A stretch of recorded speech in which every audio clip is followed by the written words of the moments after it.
আসসালামু আলাইকুম প্রিয় দর্শক, আজকের পর্বে আপনাদের সঙ্গে শেয়ার করব মসুর ডাল দিয়ে লাইলেন টিকা মাছ রান্না। তো কিভাবে করি আপনারা দেখতে থাকুন পুরো ভিডিওটি। আপনারা অনেকে মুগ ডাল দিয়ে মাছের মাথা দিয়ে মুড়ি ঘন্ট খেয়েছেন, তো এই ধরনের রেসিপি খেয়েছেন কিনা জানি না, তবে অনেক মজাদার একটি রেসিপি, আপনারা চাইলে একবার হলেও ট্রাই করতে পারেন। প্রথমে আমি এখানে মাছের মাথা নিয়েছি 5 পিস, লাইলেন টিকা মাছের মাথা। এর সাথে আমি দিয়েছি লঙ্কা গুঁড়ো, হলুদ গুঁড়ো এবং লবণ।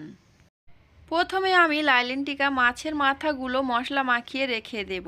অপর সাইডে আমি একটা পাত্রের মধ্যে মসুর ডাল নিয়েছি। এখানে মসুর ডালটা আমি একটু বেশি পরিমাণে নিয়েছি, যেহেতু একটু ঘন করে রান্না করব আর একটু অন্যরকমভাবে রান্না করব। আপনারা পুরো ভিডিওর সাথেই থাকুন, আশা করছি এই রেসিপিটি আপনাদের কাছে ভালো লাগবে।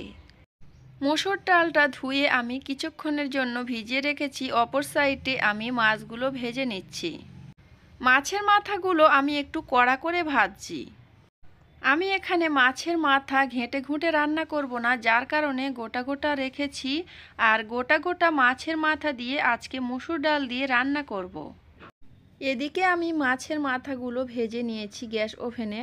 অপর সাইডে আমি একটা পাত্রেতে ডাল ধুয়ে ভিজিয়ে রেখেছিলাম, ওর মধ্যে এখন লাল লঙ্কা দিয়ে দিচ্ছি। আমার কাছে কাঁচা লঙ্কা ছিল না, তাই লাল লঙ্কা দিয়েছি। আর এই লঙ্কাটা একটু শুকিয়ে গিয়েছে, কাঁচি দিয়ে কেটে দিয়েছি। সাথে আমি অনেকগুলো পেঁয়াজ কুচি দিয়েছি। তার সাথে দিয়েছি লঙ্কা গুঁড়ো, হলুদ গুঁড়ো, সব কিছু উপকরণ দিয়েছি, কিন্তু এর মধ্যে আমি মাখাইনি, ডাইরেক্ট আমি প্রেসার কুকারের মধ্যে দিয়ে দিয়েছি। ডাল রান্না সব সময় প্রেসার কুকারে করলে খুবই ভালোভাবে ঘেঁটে ঘুঁটে যায়, তো আমি সব সময় প্রেসার কুকারে রান্না করার চেষ্টা করি। তো এখানে আমি নাকড়ি দিয়ে খুব সুন্দরভাবে নেড়েচেড়ে নিচ্ছিলাম। এর মধ্যে আমি কোনো তেল এবং আদা রসুন পেস্ট দেইনি। আমি এর মধ্যে পানি দিয়েছি পরিমাণ মতো। পানিটা দিয়ে নাকড়ি দিয়ে ঘেঁটে ঘুঁটে খুব সুন্দর করে প্রেসার কুকারে ঢাকনা লাগিয়ে ইন্ডাকশন ওভেনে বসিয়ে দেব। তাছাড়া আমি একটা টমেটো কিউট করে কেটে নিয়েছিলাম, সেটাও আমি এর মধ্যে দিয়ে দিয়েছি। আজকের আমার মসুর ডাল দিয়ে লাইলেন টিকা মাছের মাথা রান্না যদি আপনাদের কাছে ভালো লাগে, তাহলে অবশ্যই ভিডিওটিতে একটি লাইক দিয়ে দেবেন। প্রেসার কুকারে মাংস রান্না করতে গেলে অনেকগুলো সিটি লাগাতে হয়। আমি যেহেতু ডাল রান্না করছি, তাই আমি এখানে মাত্র 2টা সিটি লাগিয়ে নেব।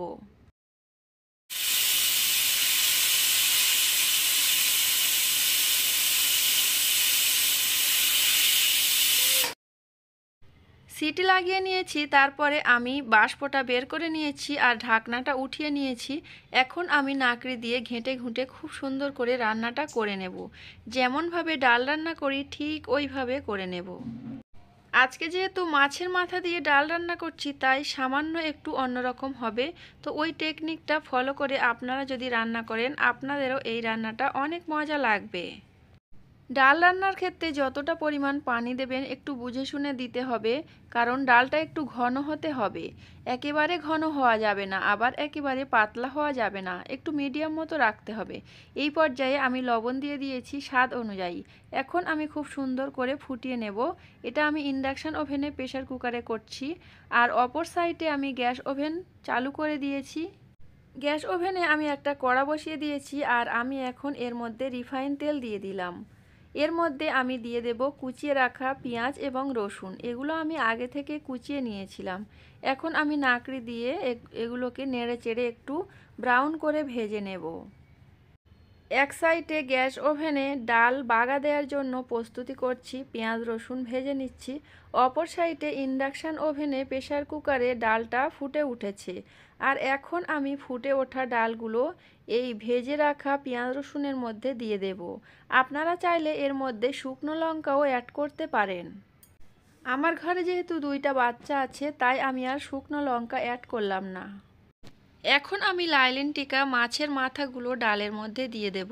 ডাইরেক্ট কড়া ধরে আমি দিতে চাইছিলাম ডালের মধ্যে, তো আমার কাছে একটু ভয় লাগছিল যদি ছিটকে ডাল এসে পড়ে আমার গায়ে, তাহলে কিন্তু পুড়ে যাওয়ার সম্ভাবনা থাকে।